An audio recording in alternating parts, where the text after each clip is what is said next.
Let's get started with unboxing your Spider Farmer 6L Cool Mist Humidifier. Inside the box, you'll find the humidifier base, water tank, mist outlet, hoses, sensor probe, straps, and tool bag. Step 1. Install the sensor probe into the designated slot on the base. Step 2. Connect the long flexible hose to the top of the water tank.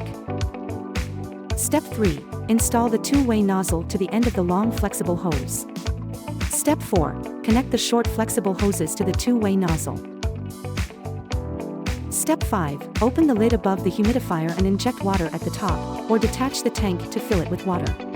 We recommend using distilled water to minimize mineral buildup.